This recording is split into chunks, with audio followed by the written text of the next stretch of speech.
What's up? It is the Sports Live on a Tuesday. Going to have a good conversation talking about potential breakout players to help elevate Cam Ward in his rookie season for the Titans. We'll talk offensive breakout players, a little going away from the rookies. We've been talking about the rookie draft class now for like 3 weeks. And so today there's a press conference at 9:30 Central Time this morning that Easton will be at with Brian Callahan, the head coach. And then we've got some unnamed veterans that will speak to the media. So we'll get some fresh content here in a few hours for the rest of the week. And then back on the practice field, the Titans are next week. So we'll talk about whatever we see there with the veterans and rookies combining. But today, Titans veteran breakout players to help elevate Cam Ward's rookie season. And then we'll talk a little bit about head coach Brian Callahan too before we throw shade. I'm going to throw shade at people begging for us to be on time. Look, we got a lot of moving pieces here in the morning. We've set it at 8:05 start time. If we actually started at 8:05, you guys wouldn't be ready. So we are here at 8:10 when we go live. But Ryan, welcome in. Ryan Roberts from A to Z Sports Film Room. Let's get this thing going here. Tell the people what they got to do. Yeah. Make sure before we get into it, because I'm excited for this topic this morning, because like Austin said, we've been talking a whole lot of rookies the last couple of weeks for obvious reasons. I know people were really excited about the draft haul and the future of the Cam Ward era in Tennessee, but ultimately Coach Callahan's first draft class is going to be one that we kind of look back at and say that is a foundational conversation for this team moving forward. So excited to get into it. Before we get into it though, folks, here today, make sure to share the show. If you're watching on Facebook, hit that share button in the bottom right-hand corner and get it out on your feed. If you're watching on YouTube, take that YouTube link and send it to a friend in your life or one of your favorite group chats. Just find that Tennessee Titans fan you know and let them know that A to Z Sports is live and talking year 2 breakouts. You can also repost us on Twitter or X to help spread the word. Don't forget to hit that thumbs up button and leave a like on the show before we get going here on a wonderful Tuesday. Is it Tuesday? Yes, Tuesday morning. Tuesday. It is a Tuesday. It's a Tuesday. Yep, Tuesday. Let's get going officially. Welcome to A to Z Sports here on a Tuesday. I'm Austin Stanley alongside Ryan Roberts of A to Z Sports Film Room's YouTube channel. You should absolutely check that out for all the great content that he, Joe DeLeon, and new A to Z employee Kyle Krabs. We announced that yesterday. Excited to have Kyle on here, but going to start talking Titans here momentarily. We go live every weekday morning at 8 Central Time on Facebook, YouTube, and Twitch. Links to the show segment by segment on our Twitter X timeline. Hit us up on Instagram, TikTok, and Threads for more great Titans content. Getting our sponsors, they make it happen for us, and they help out all of you. Wilson County Hyundai, make them a part of your new car buying process online at wilsoncountyhyundai.com. The Bone and Joint Institute, boneandjointtn.org, the region's destination for comprehensive orthopedic and sports medicine care, and our new friends at Barton Drury Insurance Group, customized solutions for all of your insurance needs. You can find them there local and online at bartondrury.com. Ryan, did not ask you to talk about this, but okay. Kyle Krabs joins the A to Z team yesterday. He's kind of in your neck of the woods. He lives in Delaware. You live in New Jersey.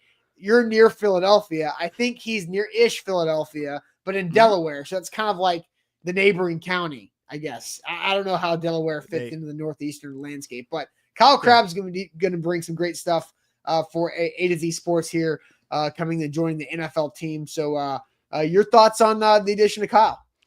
I love it, man. I know when me, you, and Zach were talking about it last week as far as like potential home run hires, and this was after you had hired Kyle, and I was like, hey, if you asked me what a home run hire would be, it would be getting Kyle Krabs after obviously the content side taken out of the 33rd team, right? And him being a free agent. I think that it was a tremendous hire. Quick funny story if I can, Austin. This one's going to make you laugh, I think. So before I was in the industry, I just wanted to do some scouting stuff on the side, some freelance writing.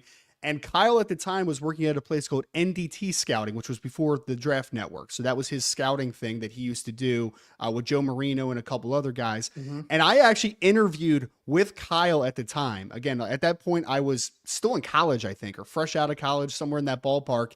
And I interviewed with him to be an intern with NDT Scouting, which was funny. I got down to the final 2, but I did not get the job. Ooh. So I'm not going to bust on Kyle too much, but I did. It was close. It was close earlier in the industry that I would have been there. But yeah, no, it's a great hire. For people that haven't followed Kyle over the years, he's been, like I said, with the Draft Network previously. He was with the 33rd team. He was with USA Today. He obviously, his roots are in the NFL draft space, but also he's covering the NFL side of things, and he has deep knowledge of just team building and roster management, all those types of things. So excited for Kyle Krabs to be part of the team without question. Yeah, and I wonder who got the intern job.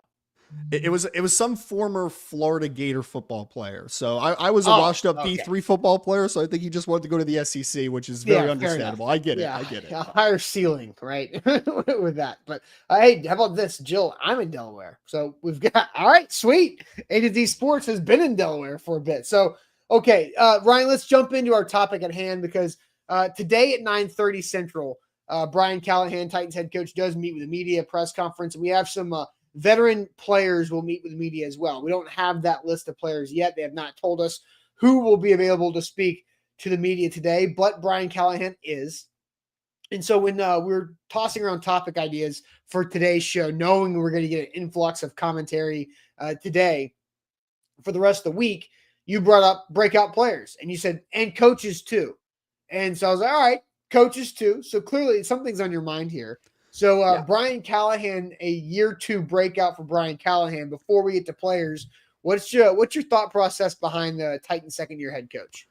I mean, I think it's a massive year for him, obviously, right? For a lot of different reasons overall. You got a little bit of a reset this offseason. I think we've talked about this before, and I think that you have said something similar to this, but like the Titans have had a really good offseason when you think about rebuilding the offensive line, getting your franchise quarterback. Like there's a lot to be super excited about, but ultimately it's only going to go as far as Coach Callahan can take it ultimately, right? In like the short-term perspective. And when we came out of the 2024 season, and again, this is from an outsider's perspective, the only things you would hear is Callahan the guy for the job? Is he a one and done? Is he a guy that has the long-term opportunity to build up this team, right? So like the long-term is still a major question mark with Coach Callahan, but he got the reset and it's huge because now you need to show progress in year 2. When I say progress, you talked about it, you mentioned it. They were in a lot of games early in the season, right? Yeah. Like they were in a lot of games, they showed progress, and then they just kind of faded down the stretch, right? And it's funny enough, is one player that I'm going to pick as a breakout today is the perfect personification of that. Like he was a guy that started off hot and then faded down the stretch. For me to feel positively about Coach Callahan this year, it's not necessarily a win total perspective. Like it would be great to make the playoffs, win 9 to 10 games, like to sneak a wild card, like all those types of things. But more than anything, I need them to finish better than they start in the year 2025. I need to see progress moving forward. If I see a season where they have a couple moments, but then they fade again down the stretch, that's where I think cause for concern really starts. Yeah, because if we rewind a year ago, the schedule just comes out for 2024. Year 1 of Brian Callahan working with Will Levis, the new look offense, the new players that they built, the money they spent in the offseason. I thought, okay, this schedule makes sense because 5 out of the last 7 games are divisional games. They have a couple months to get the kinks figured out and then go win some important games late to push for the playoffs in year 1. That would have been the right opportunity, but it was the opposite. It was they blew things up so early when they actually were competitive that the wheels were completely off when they had a chance to play some divisional games late, and the season was already toast at that point. So I think with Brian Callahan, whenever you're doing something in the first year, you're just figuring things out on the fly. And not only was he a year 1 head coach, he was a year 1 play caller who had a quarterback who was creating problems out of thin air that you're like, why? So many like pull your hair out moments. They're like, we don't need to be dealing with this right now, that make all of those learning curves, learning on the job situations even more difficult. I think Easton and I might have a conversation, or we might have a conversation in general this week or next week in the near future about the amount of points the Titans lost on the scoreboard last season to bad snaps and fumbles alone. Yeah. It's like embarrassing. It's crazy. And those are things that, and when Easton was talking about this yesterday off air to me, it's like, if you're playing like a football video game and your running back just fumbles and you're like, why? Why did the video game decide for me to fumble right now? Because there's nothing that you can control. There's no like true button that you can like cover up the ball. It's just the video game algorithm says it's time to fumble now, and that happens. And how many times Brian Callahan was on the sideline thinking he has the right thing drawn up, and the video game algorithm says, nope, Will Levis turnover, hit the button, and that's it. And there's nothing that Brian Callahan could do in those moments. Or hey, Tony Pollard fumbles. You're like, why? Tony Pollard hadn't fumbled all year, but he did late in the season in a spot where the Titans were actually in a game, and it cost them against Washington before the game blew up in their face. And so hopefully a lot of those things will fix themselves with Brian Callahan in year 2. Well, and it's funny, Malachi Perry literally put into the chat, he said, I think he showed he can put players in good spots, but Will Levis screwed it up. What worries me about Callie is he plays to not lose instead of playing to win. So I am very sympathetic towards the Will Levis conversation part of this. And I think it meshes well with what you're saying too, is like when guys just have miscues sometimes that are just, it's not a coaching issue. It's literally just a player being just fundamentally bad with the football, right? And being just volatile, right? Like those things you can't necessarily help or can't teach ultimately. But I would say this is that, like, what's the big reason you brought Coach Callahan in, right? Like he's an offensive line coach background. He's got kind of that, he's experienced. He comes from a bloodline of coaches, right? Like that's what he brings. So that's, for me, like that's about stability, right? Like I want to raise the floor of my team. Ultimately, I want to get the offensive line better. I want to improve in the trenches. I want a guy that's seen a lot of football, both growing up and obviously in his coaching career so far. And I think the one thing that I still have my biggest question marks is kind of what I alluded to before, is that year 1, you saw moments early and then it faded, right? Like down the stretch, it just became like uncompetitive in a lot of games.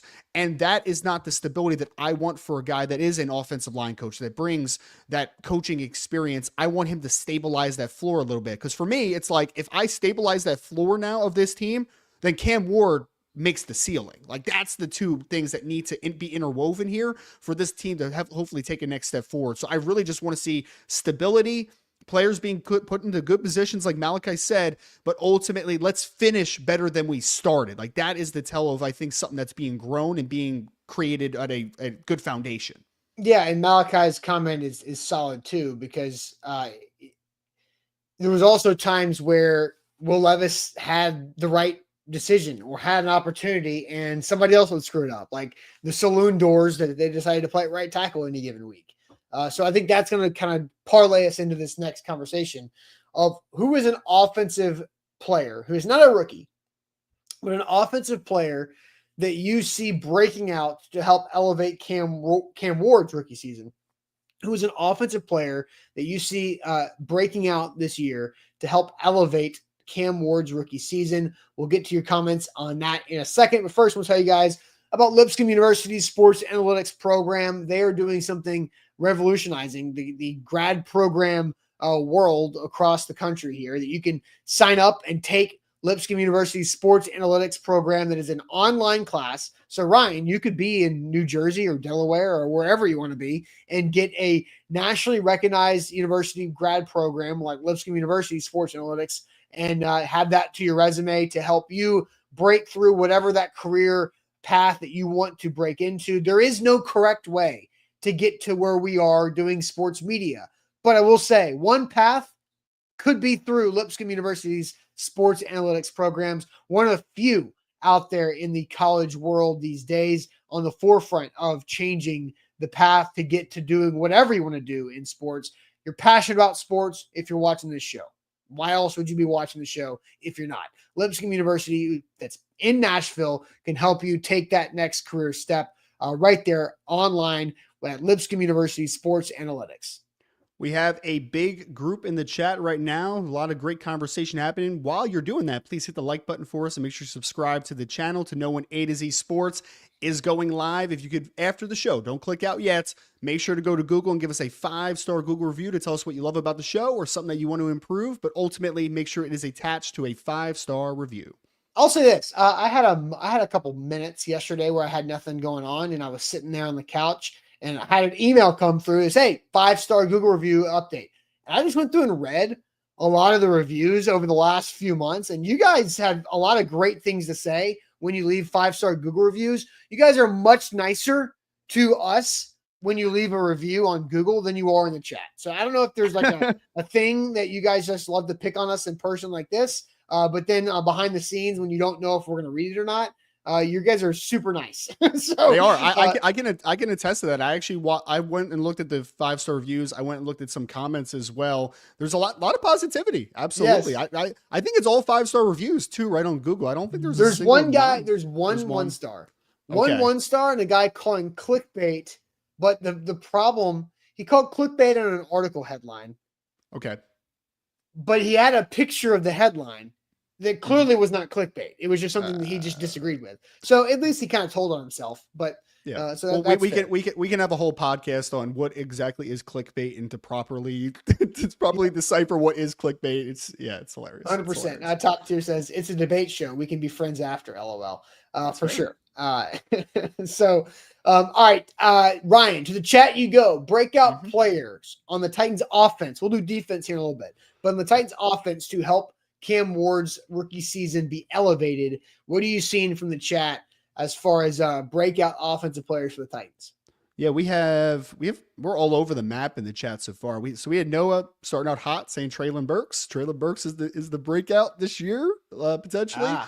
Darius Horton says J.C. Latham, obviously the second-year offensive tackle. Chig from Scott Weaver. We actually had a couple of Chigs as well. Cap said Chig is going to go crazy in his contract year. Obviously the tight end there. Tyler Lockett from Steven, the new look guy in the wide receiver room. We had another J.C. Latham from Daniel. Cameron agrees, surprisingly, it's Treylon Burks. Can we pause here on Treylon Burks? Because I feel like every opportunity that we have, we need to share this information. Treylon Burks tore his ACL partially in practice in October. His last game was October 13th against the Indianapolis Colts. He caught a pass on like 4th and 2 to convert the 4th down. And then I think that was his last catch. He gets hurt in practice the following week. He is out. They think he's going to rehab it. They delayed the surgery. He did not have surgery until November when he was placed on injured reserve. Brian Callahan said at the end of March at the owners' meetings that he is not going to be ready for training camp. I think he's going to start the season on PUP. That's physically unable to perform. I don't think Treylon Burks is going to be ready to make the roster. I think he's going to start the season on PUP. I think Treylon Burks is done playing football, and he will never ever wear a game jersey for the Titans again outside of picture day. Okay, well, you just broke a couple people's dreams, I think, of him being a breakout star. I'll go even further. Yes. Treylon Burks has a career. He has 53 career catches in 3 years for 699 yards. Yes. I do not think Treylon Burks will ever pass the 1,000-yard career receiving mark. Wow. I don't think he has another 301 yards in it. You're not saying for the Titans either. You're just saying in general in his NFL career. In his NFL career. I do not think Treylon Burks will have 1,000 yards receiving in his NFL career. That is a bold, definitely not for the Titans. Yeah. But I don't think he's going to do it ever. So that's just me. Well, we had a different pass catcher that Billy Sullivan said Calvin Ridley has to be, which is an interesting one because we didn't necessarily define what a breakout is, right? No, we didn't. Breakout. For most people, breakout's like, I haven't seen it and now I see it. But for some guys, like a Calvin Ridley, like you've seen some, but like there's maybe a level up. Had 1,000 yards last year. Yeah, exactly. With really inconsistent quarterback play. Right. And could he be a 1,300-yard receiver with more consistent quarterback play and a Pro Bowler? Like, who knows? I mean, those things are on the table. Travis also agrees with Calvin Ridley. And then we had a string of Chig comments. So Chig from Adrian. We had Tall Texan that says Chig, tight end, is a soft blanket for rookie quarterbacks. IR Hoshi agrees with him. Top tier also agrees with him. Adrian says J.C. Latham. I know we had an early J.C. Latham. We had another one from Eric Castillo who said that he also believes it'll be J.C. Latham. We also had KB who added on to the Ridleys at 1,500 yards, 10 touchdown season loading for Mr. Calvin Ridley, which would be very welcomed. Titans Kyle says JC. We have Dan Moore or JC from Yori. So he just wants a offensive tackle to be a breakout this year. Chig, because it's a contract year. Read a couple of those in there. Calvin Ridley from Jack. We also had from Tighten Up _ Ohio says Tony Pollard. A great run game opens up the pass game. It can certainly do that. Gerard says Lloyd Cushenberry, starting center for them, would be a breakout potentially. Another guy, Lloyd Cushenberry tore his Achilles in November, week 9, against, I think that was against the Patriots. So like November 2nd. Mm-hmm. I don't know. I have no idea. That's something I don't have a read on with how Cushenberry can return and win. So that's a question mark for sure. And I don't know if we're going to get an answer on that from the coaching staff before training camp, but we're going to try. So I hope he does, because I liked Lloyd quite a bit coming out of LSU. So he was. He got the biggest center contract in free agent history when the Titans signed him a year ago, and he was playing fine. You just, that's one of those things like in the video games, when the video game decides that it's time for you to fumble, that, if your Achilles pops, then I don't know what you're going to do. Right. It's just, that's like the most feared injury I have as a 35-year-old man is my Achilles going to stay intact? That is like the ACL tears in the 90s, right? Like they didn't have enough answers for it at that point. Now it is the Achilles tendon. Absolutely. Yeah, not a terrifying. good injury. Yes. Terrifying. At any point, it could just happen. I don't know. So, Ryan, who is your Titans offensive breakout player to help Cam Ward elevate in this season? So we had a couple people that said this. I think Dan Moore Jr. is an interesting one, but I ended up going with J.C. Latham, the second-year offensive tackle who, played left tackle as a rookie, can also play right tackle, obviously, so he brings some flexibility there, potentially moving over to right tackle with Dan Moore coming in to the fold. I mentioned earlier when we were talking about Coach Callahan, Austin, that there was a player that I think symbolized starting out well, but then kind of fading down the stretch. I have some numbers here, and I don't want to read raw PFF grades because I'm not really a fan of just reading raw PFF grades, but he did have, for just people's conversation point, 67.8 pass blocking grade and a 57 run blocking game. So PFF considered him a better pass blocker in year 1 than run blocker. But these pass blocking numbers were a little bit troubling for me. So in the first 10 games of the season, he gave up 3 sacks, 23 hurries as a starting left tackle in the NFL. The last 6 games, he gave up 4 sacks and gave up 20 hurries. So significantly faded down the stretch. The first 10 games, you're like, okay, rookie tackle, looks okay on paper, some really high moments, and then down the stretch, it became an issue in pass protection. And there's always those debates of, well, if you have a quarterback that doesn't have great pocket presence and he holds on the ball too long, and all those things are very, very fair. But I also think it's very fair to say that J.C. Latham did not end as well as he started for the Tennessee Titans in 2024. And for me, you're hoping that Kevin Zeitler stabilizes the room as a veteran. You're hoping that Dan Moore Jr. stabilizes the room as a veteran. But there is one player that has the most upside on this offensive line. And if he's able to hit, he could be a future Pro Bowler. If he's able to hit, he could be an enforcer in the run game. We talk about what we hope Tony Pollard can do in 2025, what Tyjae Spears can do in 2025, expanding that run game and being a more efficient running team. I think it's going to depend on the just developments that we see in year 1 to year 2 of J.C. Latham, especially with Coach Callahan having his offensive line background. So I'm hoping for Cam Ward's sake, both as a pass protector and ability to create a better run game overall, that J.C. Latham has a huge sophomore season. Another thing I want to continuously mention every time I have an opportunity is because I don't want the person that's not paying attention to the Titans for a living to think J.C. Latham moving from left to right is a downgrade or a message to him about his performance. I think his performance as a rookie was totally fine. I think the Titans were, and they've said this, the Titans were trying to find the best combination of tackles they could through free agency to pair with J.C. Latham. They happen to find Dan Moore to be the best option, who is a left tackle only. So they moved J.C. over to right. They viewed J.C.'s versatility as a positive and the ability to find the best tackle duo through free agency. If they would have found the right tackle, then they would have left JC at left and been totally fine with that. So I think JC is a great option to pick here, Ryan.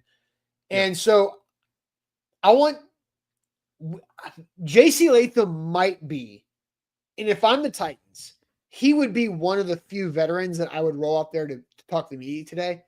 Because have you guys seen him on social media? Have you, Ryan? Have you seen him recently? Yeah. Yeah, I follow him on JC social media, so. Latham at the NFL Combine weighed in at 342 pounds at the Pretty NFL cool. Combine in his draft process. That dude looks like he's about 315. Which is what he needed ultimately. Like my biggest criticism of him at Alabama was the kid's has length for days. He's incredibly physical. He has good foot quickness for his size, but the flexibility still needs to improve. And there's one way to improve flexibility, getting your body in better shape ultimately. So he was a guy that I think won off of power and physicality and just being better than most people when he was at Alabama. But if he's able to put himself in a better physical conditioning, I think that unlocks a whole lot more potential than maybe even we know that he has. Coach Wilson Vanessa said he looks good. He looks like a different person. I mean, he cut his hair, right? So he got rid of his longer dreads. He cut his hair and lost about 35 pounds. That'll change a lot in how you look. And so I think JC Latham is going to shock people with the next time we see him in person. Daniel Caribbean says, give us side-by-side photos. I did not prepare that. Maybe I should have. That would have been good to have. But yeah, the guy looks completely different. And maybe we'll do that the next time that he talks to the media. And we'll go like press conference photos side by side just to see the difference. And so MB says, isn't that a lot of weight to lose in 1 year? It can be.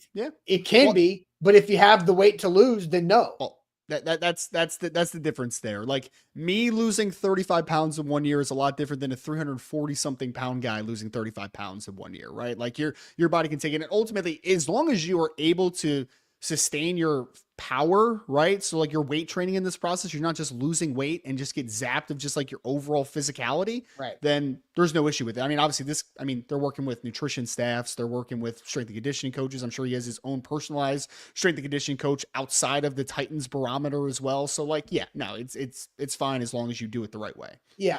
I'm my guess that has some educated background guess and like information that they wanted JC Latham to trim.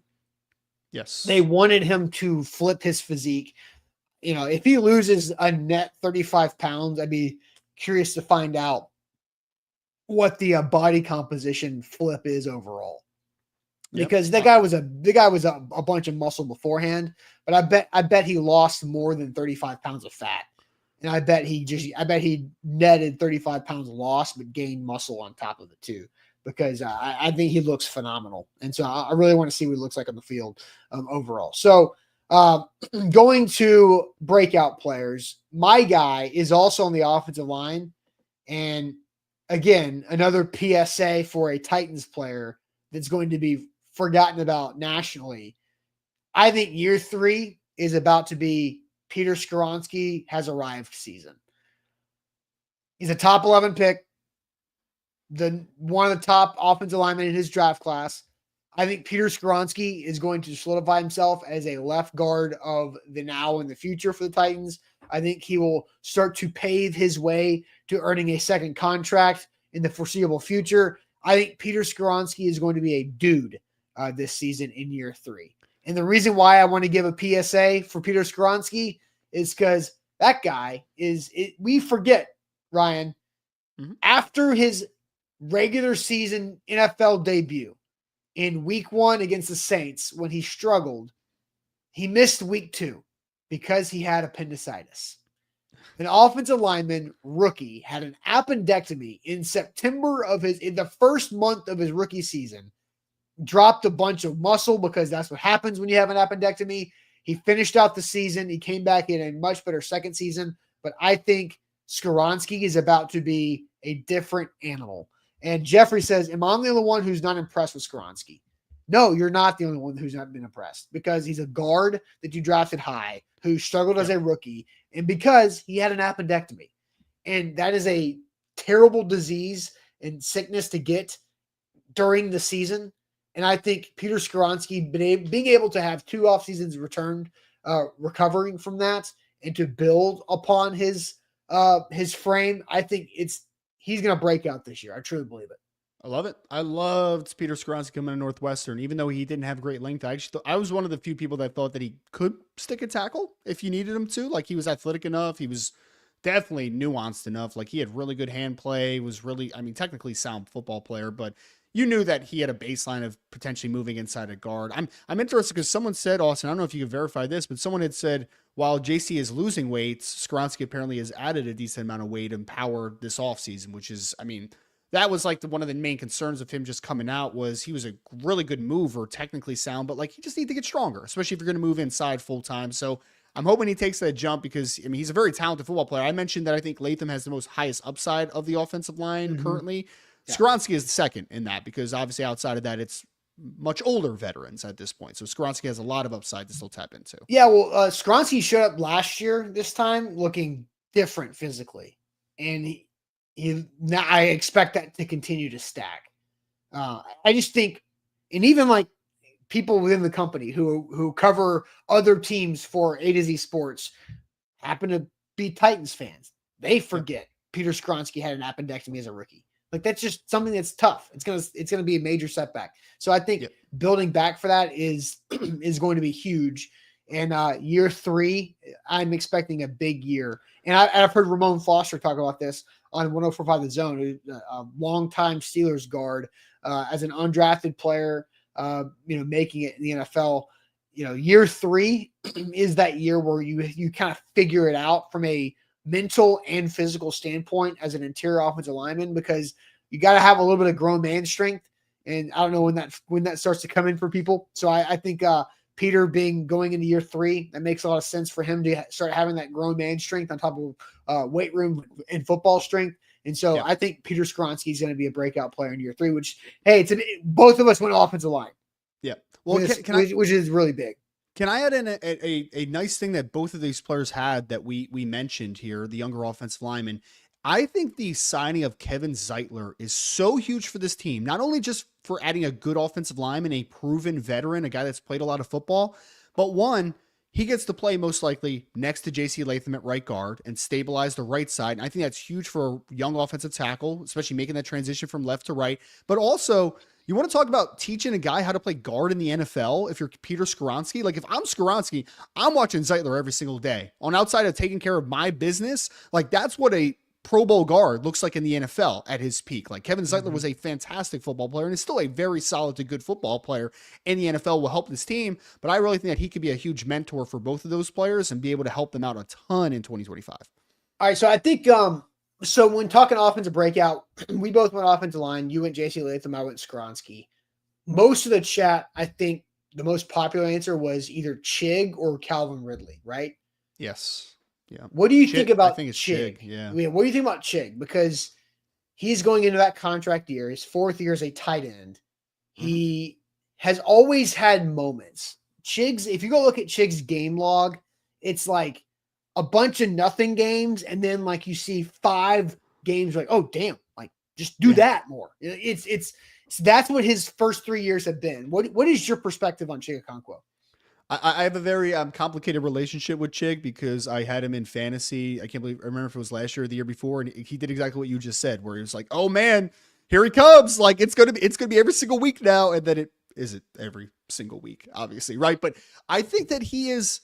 Somebody said that a young quarterback safety blanket is a tight end. It can be, absolutely, like that can be, because for a young quarterback, it's like, if I don't trust the protection in front of me, I'm not saying it's going to be a Tennessee Titans issue, but sometimes young quarterbacks, like the process is just going so fast that they don't trust protection. So getting the ball out fast is a great thing. And of the wide receivers that are on this team, talking about, and pass catchers, I should say, of a Calvin Ridley, a Tyler Lockett, a Chig, and maybe a couple of the young rookies or the couple of the running backs out of the backfield, who are the guys that present the easiest, quick option in an offense? And that's Chig, in my opinion, right? Like Tyler Lockett can do a little bit of everything, but Tyler Lockett wins down the field a lot. Calvin Ridley is a little bit the same. Like he's an intermediate deep winner. Like he does those types of things really well. Chig, I think, is one of the few players on this team that can be a guy that can make something happen after the catch, despite playing the tight end position. You can utilize him in a lot of movement-based stuff, off of play action. So I think that he can have a good year if he stays healthy and he has the trust of the offense overall. So he's a very impressive movement-based athlete. It's just about being consistent ultimately. Yeah. And he has been consistent if you look at the big picture of his seasons, because in his 3 years, he's had 450 yards, 528, and 479. So it's just right there between 450 and 530 is his receiving yards for a year. Now, his rookie year, he had 450 on 32 catches and 46 targets, which was highly efficient. 14 yards a catch and 3 touchdowns. It's because he had a lot of big plays in there that fluffed that up. The last 2 years, he had way more targets and more catches, but was under 10 yards per catch as a whole, which made it less efficient, but he was more volume. So you kind of understand the change there. It's just the game logs are the frustrating part, because just to kind of look through that, like we've talked about, games that he had where you're like, okay, there you go. 42 yards against the Jags, 81, 59, 70, 38, 50. But then you have like 15, 16, 15, 5, 6, 14, 14, 19, 27, 8. He had 3 catches for 8 yards in the 10-6 loss against the Jags, and then 0 in the game. He had 0 in the tank game against the Texans, which doesn't count. But again, like 8, 19, 14, 14, 6, 5, 15, 16, 15. Like that is frustrating as hell. Yes. Especially if you're a fantasy owner of Chicago, I've been like, why? Come on, do something. Like poking him with a stick. He feels like the late round sleeper every year because he has his moments, to your point, right? I think one interesting thing, and a couple people said this in the chat as well, Austin, is that your tight end room has gotten a lot better now, right? Like you got Gunnar Helm into the fold. You still have, Josh Wiley. Like you still have a couple guys where it's like, can I also make things easier for Chig if he's healthy, right? Like he doesn't have to be a guy that has to be between flex and inline and moving all over the place. Can he just find one role that he's really good at and take advantage of that role? Like that's interesting to see if we see more 12 personnel this year, if we see some 13 at times, throw out of 12 and 13. Like I'm very interested to see just how this tight end room kind of meshes together ultimately, because there's more talent in that room now. Yeah, this will take time to research, but the percentage of games that Chig has played where he has had 20 or less receiving yards in that game, it's going to be a lot. Because as a rookie, 11, 0, 0, 0, 0, 3, 10. So there's several as a rookie. I mean, he had 4 goose eggs as a rookie. He had several of those games in 2023, his second year, including 0, a goose egg in the season opener, a 7-yard game, and an 18-yard game, another 6-yard game.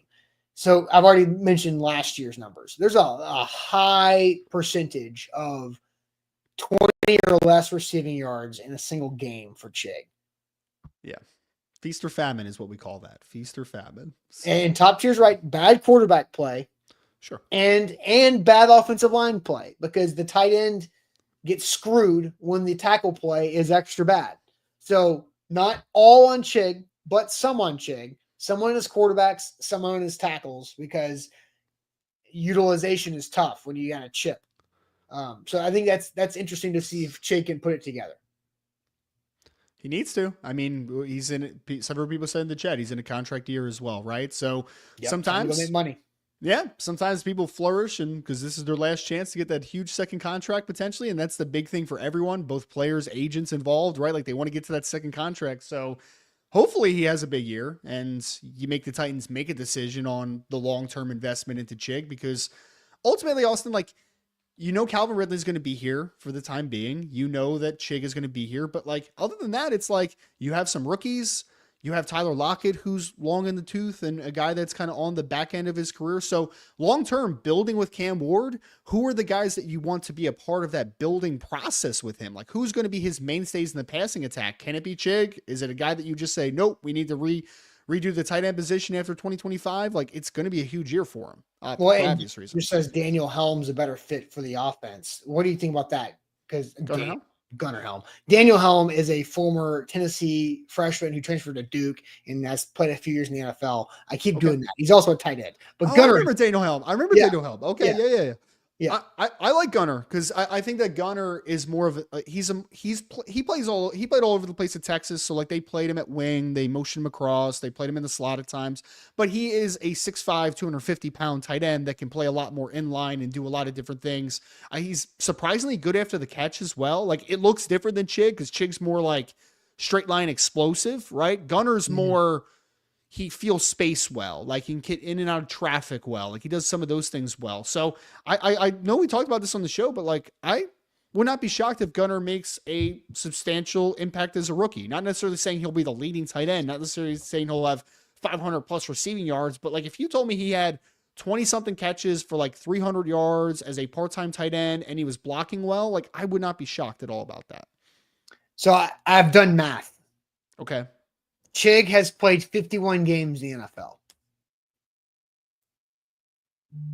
Ryan, how many do you think of the 51 that he has 20 or less receiving yards?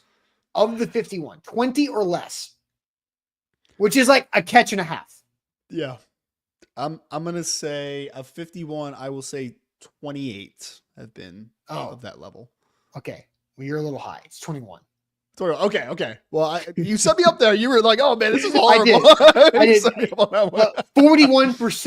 41% of his games, 20 or less receiving yards, and that's like great. 20 receiving yards is a low bar to begin with. So I can make it. Yeah. I'd be curious to see if it's 30 or less. If you go over 30, then I think that's a fair production. But 40%. 41% of his games, 20 or less. And there's several, he's got, I think, 5 or 6 goose eggs. And the context that people talked about with the chat, which is very fair, is quarterback play has not been very good. Offensive line play has not been very good. But the other flip side of that, though, is that, like, this team's needed more pass catchers, and he was still able to not be incredibly productive. There's been opportunity. So, the offense have had plenty of opportunity. So that's, Chig is a great breakout candidate. He's been a great breakout candidate the last couple of years. Since his rookie season, you're like, okay, he led all tight ends. His rookie year, he led all tight ends in the NFL in 40-yard catches, 3 of them. So that was something to build on, and it just hasn't quite been put together. And how many targets, people are asking? 138 targets in his career. No, I'm sorry, 193 targets. He has 138 receptions in 51 games. So at least that percentage isn't horrible, at least, right? So like he catches the ball when the ball's thrown to him, typically, it sounds like, hopefully. But yeah, I don't know. Yeah, not terrible completion percentage at all, for sure. But still, it's just the consistency of week in, week out, right? Week in, week out, are you productive? The answer is no. What's Delaney Walker doing? Is he available? Delaney Walker is actually building a huge barn dominium in the Nashville area. I actually talked to him last training camp. He came to the Titans, and he's also doing a lot of stuff with Bus from the Boys. So Delaney's big. I did see him on Bus. Delaney's a fun guy. He's a very interesting personality. But anyway, all right. So let's flip it over to the defense because Ryan, we've talked offense for 42 plus minutes now. So yes, which is pretty typical. Titans defensive player to have a breakout season. What Titans defensive player are you looking to have a breakout season? I could see people all over the board on this one. So Titans defensive breakouts this season. Before we do that and get to your answers, the Bone and Joint Institute is where you should turn for injuries that pop up in life, because just like in football, injuries happen in life, and you can make sure that you have the team on your side to help you through that situation, whether it's just a life injury, just something that piles up as you get older. Maybe it's an old injury from your youth that's coming back to bite you later on in life, which happens as well. They can take care of you there. Maybe it's your son or daughter playing youth sports out there that has an injury. They can help out right there with the youth sports side. Very involved in high school sports across the mid-state too. The Bone and Joint Institute is where to turn in Franklin off I-65 and Highway 96, right next to Williamson Medical Center, the region's destination for comprehensive orthopedic and sports medicine care. Right there. Book an appointment online, boneandjointtn.org. Make sure if you're listening live on YouTube, hit that like button and subscribe to the channel. If you're listening live on Twitch, you can like it as well. And on Facebook, share button, like button, and make sure that you guys leave a 5-star Google review after the show to help us all here at A to Z Sports. All right, so we've gone through offensive breakouts to help Cam Ward. Let's go through some defensive breakout players. What are you seeing from the chat, Ryan? We had a from Bearded Kunu who says Williams or Gray. I'm assuming that is Cedric Gray, if I remember Yep. correctly there. Williams would be Rashid probably James Williams. So James, one of the the second Miami year inside linebacker. linebackers. Yeah. Gotcha. Okay. And Rashid agrees. Cedric Gray or linebacker 2, whoever that is. Steven says Tavondre Sweat. No doubt. IR Hoshi says Kevin Winston Jr. We have a vote for Jarvis Brownlee, the young corner. Another vote from Yori from Jarvis Brownlee as well. Darius Horton, back to back to back. Jarvis Brownlee's here. We had James Williams here again from Daniel. Tavondre Sweat from Vanessa. We have Kyle who says Jarvis Brownlee makes his name as a lockdown corner this year. Curtis says Cedric Gray or James Williams as well. Jarvis Brownlee again from William. Brownlee from Titans Kyle. Amani Hooker from Trevor Thomas. I think Amani Hooker has broken out. I don't think Amani Hooker gets the recognition he deserves nationally, but I think he's a good player who's probably not a candidate for the answer to this question. He was a heck of a player at Iowa, too. He did a lot of things for Iowa. My man Sweat from Tall Texan. James Williams, another man. A lot of James Williams. I'm a little surprised about that. Jarvis Brownlee. James Williams again from Dalen. We have Sweat from Chris. We had Femi is going to show an instant impact. Ocho says that. We have. Have you seen Femi Oladejo? Like, oh, yeah. Seen him well. Like, have you seen him like shirtless? Oh, he's a freak. Yeah. I literally told him the story of when he came on A to Z Sports Film Room. I told him a story. I remember the first time I saw him, he was actually an inside linebacker at Cal. They were about to play Notre Dame, and I was like, "Who is this 6'3", 250-pound Adonis that is playing inside linebacker for Cal that is now playing edge in the NFL?" Like it's absurd. He's ridiculous. He is build a player. Like I don't know. I don't know if you have daughters. I don't know if you're quite for the Build-A-Bear age. But not yet. Femi is a build a edge player. It is ridiculous. Which is so weird that it took them 4 years, or not UCLA because he was only there for 2, but like it took a team 4+ years to be like, hey, let's put that guy on the edge instead of playing linebacker. Like it didn't really make any sense, but that guy is. He's impressive. He like put him up on a stage next to Arnold and see how he does. Like I think he's also graduated from Cal Berkeley, and I think at least he's working on his master's at UCLA in his 2 years there. You know what I mean? So like he's smart guy. Smart guy, looks the part. Big smile. I feel like we're setting up on like a dating app right now. I mean, maybe. He's catch, man. Welcome to Nashville, man. Welcome to Nashville. Seriously. All right, so I'll let you start. Breakout defensive player. What do you think?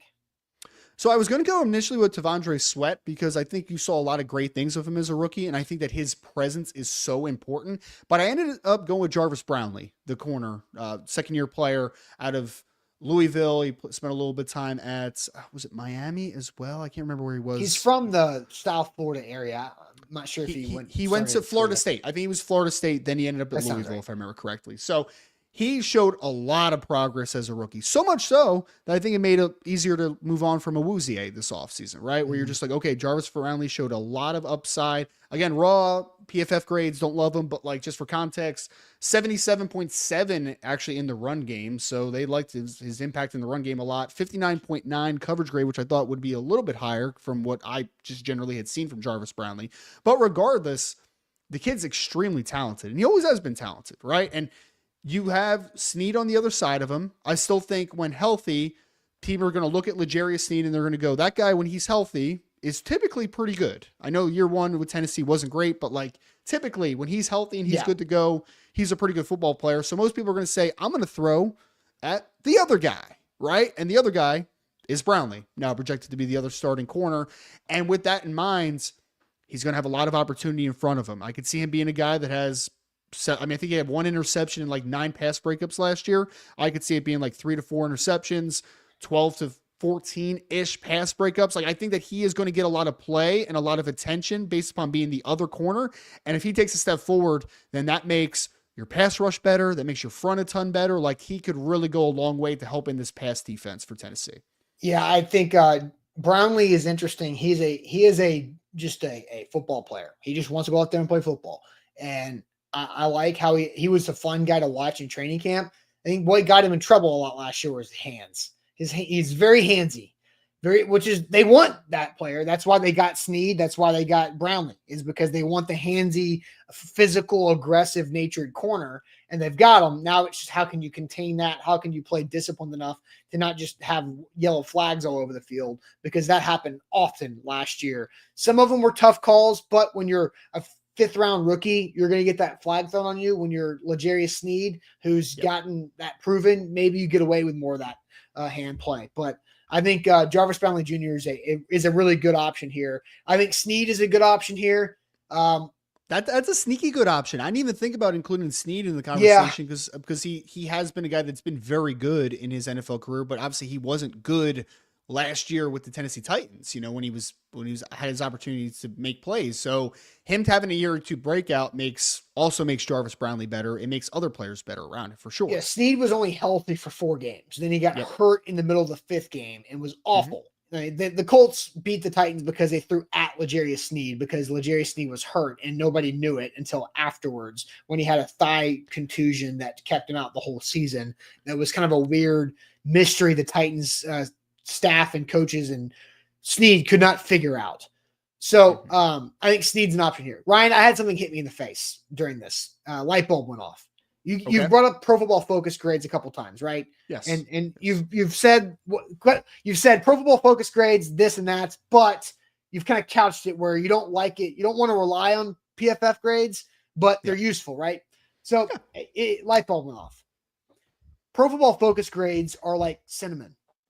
They're good when you include them in the full recipe, but if you just take a spoonful of cinnamon, you're going to cough all over the place, and it's not good. It's not good. That's fair. So that's fair. Pro Football, it will enhance what you have, but it has to be mixed in with a bunch of other things. It's not good by itself. I had no idea where this was going, by the way. I had no idea when you brought up cinnamon where that was going, but have you ever done the cinnamon challenge? I have. I'm actually undefeated at the cinnamon challenge. I've never tried it because it kind of scares me a little bit. Like the thought of my throat just closing, this is not my thing, We can do it. If you want to do a cinnamon challenge, we can do that. I tried the milk challenge. I got 3/4 of the way in, and then I was like, I needed to make myself throw up because it felt horrible. Like it was just the worst feeling in the entire world. So that's something I'm okay on the cinnamon challenge. I think. I don't know. Okay. Yeah. All right. Yeah. But I'm just saying, Pro Football Focus grades by themselves is the cinnamon challenge. It doesn't end well for most. So that's just something that hit me in the face. All right. So my defensive breakout player, I'm going to go with somebody that the chat has brought up a few different times. I like the James Williams answer here a lot because he's a converted safety to linebacker going into year 2. He had a better training camp and a better season last year than the 4th-round pick in Cedric Gray, who battled an injury. But even before Cedric Gray got hurt with his shoulder and later in camp, he was behind James Williams. I think James Williams has the ability to be a little bit of a gadget player defensively, to do a few different things with, to put in situations to succeed. I think James Williams could be more of a situational player like they wanted Kenneth Murray to be. And Kenneth Murray was a kind of in the Femi scope of like built like how you want him to be built, but like wasn't able to put it together. So I think James Williams could be an aggressive gadget defensive player to blitz when you need to have on special teams making an impact, to just be a guy taking a big step from year 1 to year 2 because of the position change from safety to linebacker. So you think like a lot of dime linebacker opportunities, like sub package, like that James could be a little bit of a weapon kind of thing defensively, right? Yeah. Okay, cool. Yeah. Well, he was always, but don't overuse him. Like don't overexpose him. Like keep his snaps limited so you get good ones and you don't have him have to do too much.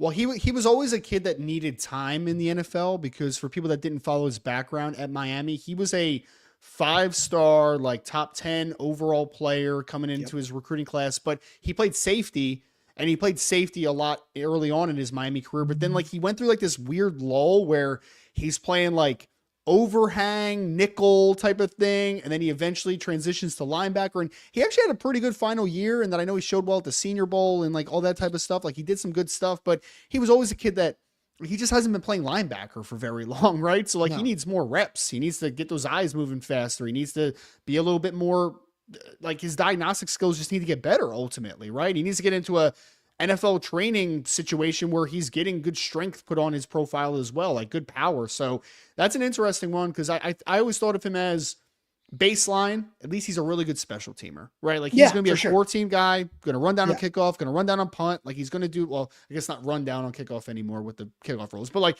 that's neither here or there. Either way, he's going to be a dynamite coverage player. And if you're able to put good weight on him and his eyes are able to move a little bit faster, then he does have a lot of athletic upside for sure. Yeah, no, I think James Williams is again, use him in like just the right amount, not overexpose him because he's still learning. But I think he could be a good weapon, a good gadget, defensive piece overall for the Titans. Noah has a super chat, and then we'll get the shade. So if you have shade, get your shade ready. But Noah's super chat says, I will have a conversation with Austin and win him over to the Burks believers. I already talked to Easton. Trash my dude. You talked to Easton about not being a Traylon Burks doubter or hater or whatever you want to say. I will check in with Easton to see what that conversation was like and how it was had. But look, Traylon Burks, if you want to defend him, that's fine. I don't have a problem with Traylon Burks, the person. I don't think he loves football that much compared to others, which is fine. You didn't have to. He didn't ask to be drafted in the first round. Wasn't his decision. So, but I just don't think I just don't see him doing anything. I don't see him having another 301 receiving yards in his NFL career. That's my take of the day. I love it. Under 1,000 career receiving yards for Traylon Burks.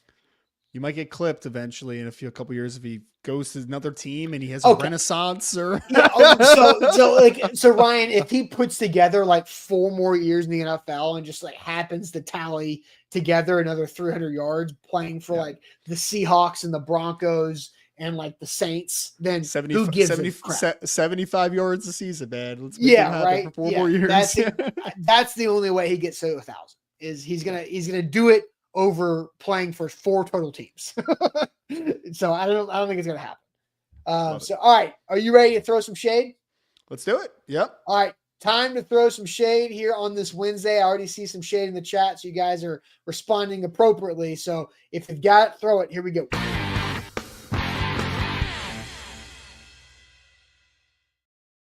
Shout out to Wilson County Hyundai. Make them a part of your new car buying process. Go see them in Lebanon or online at wilsoncountyhyundai.com. Save some money on that new ride with Painbone and his team in Lebanon. The first shade I saw was IR Hoshi throwing shade, joined my Zoom meeting interview yesterday, waited for 1.5 hours. They stood me up. They blamed it on internet issues. You sat there for 1.5 hours, IR? That's insane, man. Like I think after like 20 minutes, I would have messaged someone. I get 5 minutes, yeah. 5-minute mark. I email or text, however my communication was with that person. Yeah. After 15 minutes, I'm done. Yeah. Yeah. Sometimes 10 minutes. I would have been calling someone, emailing someone, texting someone, like something would have happened there. Yeah. That's you are a more patient man than hour and a half. Yeah. Oh my God. I hope I'm sorry that happened to you though, man. That's really that's super unprofessional of this potential employer of doing that. That's crazy. Ugh. Yeah. Gross. Chris Frazier says shade on everyone who thought he was good. He being Burks. Nice. Jose says shade on pro players playing Olympic flag football. It's already bad to have it as a sport in the Olympics, so this makes it worse. Ooh. Okay. I don't have an opinion on that. I don't really have an opinion on that. Here's what I think. Yeah. I think the general public is too quick to assume that a team full of NFL players would be the best Olympic flag football team the U.S. could put together.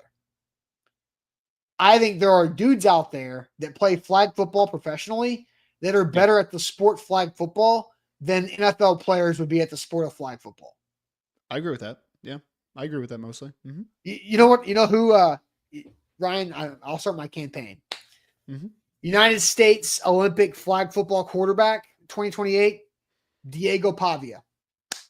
Oh, Diego would be great. Diego Pavia, quarterback. Are you kidding me? Like, that would be freaking perfect. I was going to say, I think a lot of like NBA players would probably be great flag football players too. Don't you think? Like just explosiveness and winning above the rim, like all that type of stuff. So Yes.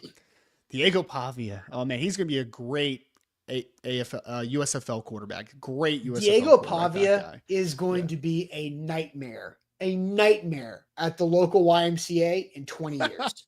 Like, he will be ripping everybody to shreds, telling you about it, and then going off and smoking a cigarette. Like that is Diego Pavia in 20 years from now. Probably playing basketball too at like the Y, right? Like I guarantee that guy's good at basketball. Like he's just gonna be killing dudes in anything he does. Softball, I'm sure he's gonna be a great slow pitch softball player. Like, yeah, absolutely. Yes. Diego Pavia is going to be everybody's like freak intramural player when he's 40 years old and the ringer for everybody's team. And I think flag football quarterback for the US in 2028. Eric says shade on people that drink and drive. So stupid. Yep. Boom. Good one. Sean says shade on RG3. Terrible take on Angel Reese and Caitlin Clark. Did nothing but add fuel to the fire. Clark was not wrong to go back at RG3. I saw the foul from Clark to Reese, but I didn't pay attention to any of the other stuff around it. Not everything has to become a race thing, right? Like it just doesn't always have to be that. Like that was Angel Reese was going to the basket. Caitlin Clark fouled her to a pretender and then the stupid angle came from behind that made it look like she shoved her or whatever. Like it was a hard foul. Angel Reese didn't like it. They went back and forth. They have a feud with one another, right? Like they have a rivalry. Right? Rivalries are what make sports great. Like that makes sports so good. It doesn't have to be a race thing. It's an Angel Reese versus Caitlin Clark thing. They have history. They don't like one another. Like I love that. That's what makes sports great. Do you think Reggie Miller would have done the same damn thing to Michael Jordan in 1997? Absolutely. Like it's just man. It's a tough part about like college football right now too. Is the news is coming out that like Notre Dame might not have a future rivalry with USC. And like some people are like, oh, who cares? USC, blah, blah, blah. I'm just like, man, I grew up Notre Dame, USC being a huge rivalry, right? And Michigan being a huge rivalry.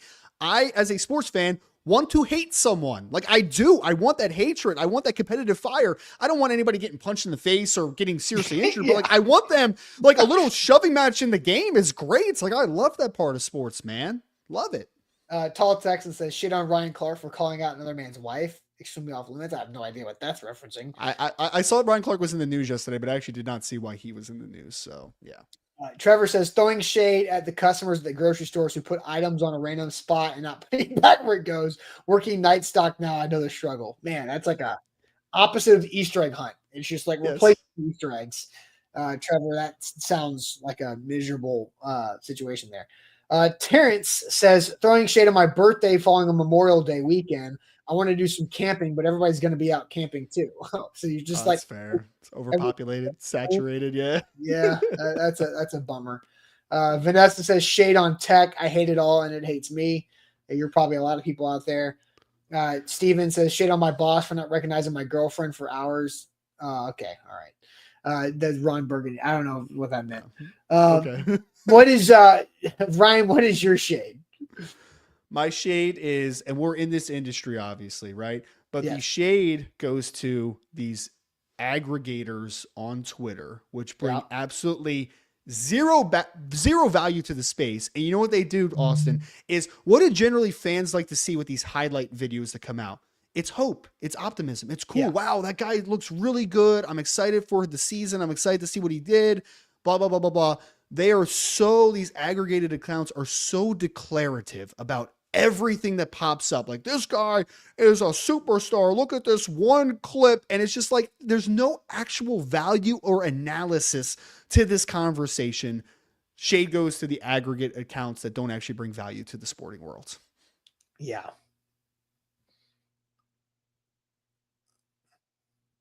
ML football's one. Absolutely. Rookie watch. I'll throw some names out there. Rookie watch is another. There's a few of these. They just steal all the content. Like, you know. Dove Kleiman. Like, yeah, we could throw shade at people on this. Absolutely. No doubt. Johnny says 2 thumbs down on the Jordan comparison. This is not my shade, but not understanding comparisons drives me up the wall because I'm not comparing either Angel Reese or Caitlin Clark to Michael Jordan. I am comparing the rival. That's fine, but that's what I'm trying to. I'm comparing the rivalry of Angel Reese and Caitlin Clark don't like each other. They're elite at their sport. They play against each other with a lot of fire. That's good. That's same good. Way that Reggie Miller and Michael Jordan did. One of those is keeping the other down. And the other one that's being kept down hates the other one more than the other one hates that one. So I 100% feel like if Michael Jordan had a wide open lane to the rim and Reggie Miller could do something about it, he would have a hard foul that would foul MJ to not allow him for a 3-point play opportunity, which is exactly what Caitlin Clark did to Angel Reese. Yes, I agree. That is, I'm not comparing one to the other. It's ridiculous. Yes. Nobody's hyped. John, listen, man. That's not what's happening here. Like, come on. And the reason why I bring up Reggie Miller is because the Pacers are back in the Eastern Conference Finals, right? Is that right? Yes. Am I right there? They are. Yep. Okay, good. Because I have not been paying attention to that at all. Yep. So, Knicks Pacers is a very it's a lot of history in that rivalry as well. So yeah, it's gonna be feels like when Jordan was playing baseball a little bit, right? Yeah. Rivalries are great, man. Right? Someone said it's like the Larry Bird versus Magic comparison. Sure. I mean, that was another great rivalry, right? Like, yes. I don't want Caitlin Clark and Angel Reese to like each other as a viewer of the game. Like, I want them to not like each other. Again, don't want anybody to get in a massive brawl. Don't want them to hurt each other. But like, I want them to be competitive with one another. Absolutely. My shade. I'm going to college football. I don't understand this, Ryan, because I haven't had the time to truly have somebody explain it to me like I'm 5. But the whole like committee thing and how if you want to play power conference football, your state rules be damned. You have to play by our rules. All of this nonsense is too late, in my opinion. Okay. And I feel like they're targeting the state of Tennessee because the state of Tennessee has been on the forefront of having state legislature protect schools and players against the NCAA. Yeah. And now you've got the power conference committee coming together and say, if you don't play by our rules, we can kick you out. It's all a power struggle, man. It's all a power struggle. It's annoying. And also like the biggest part of the issue is that the NCAA doesn't actually do anything except make some half-assed rules, implement them very improperly, don't have any repercussions in place, don't have any strategies in place, and they say, figure it out, govern yourselves, conferences, blah, blah, blah, blah, blah. It's all a mess, man. It's all a mess. But unfortunately, I wish we had a larger governing body that could do some help in these types of situations. Oh, wait, we do, but they don't do anything. So it's great. It's great. That's my shade, is on the continued mess of NIL and college sports and how committees are being formed.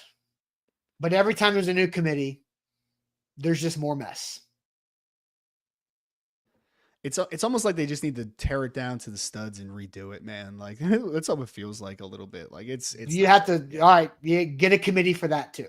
Because wasn't it like from an outsider's perspective, wasn't it so obvious how NIL was just going to turn into a bunch of clusters initially when they're just like, hey, everyone can make money now. And you're like, okay, well, what are the standards? Do we have standards here? Do we have repercussions? Do we have anything in place that can help like not legitimize, but like to govern this? Like, is there anything? And they're just like, nope, just do what you want. And it's like, oh wow, I wonder why everyone is tampering and why the transfer portal is being manipulated the way it is, and kids are getting improper benefits. And they're also like the base of NIL is name, image, and likeness. It is, I get paid for helping out a company, right? We help both sides. Yes. Pay for play is not technically NIL. Like it really isn't. Like that is just like, you don't give a benefit to this potential company and all this type of stuff. Like, it's just, we have blurred the lines of legality too much in this sphere. And it's just, it's a mess. It's definitely a mess. I hate trying to keep up with it because it's confusing. It doesn't make any sense. And it's a mess. So that's it. That's all I got. That's all I got.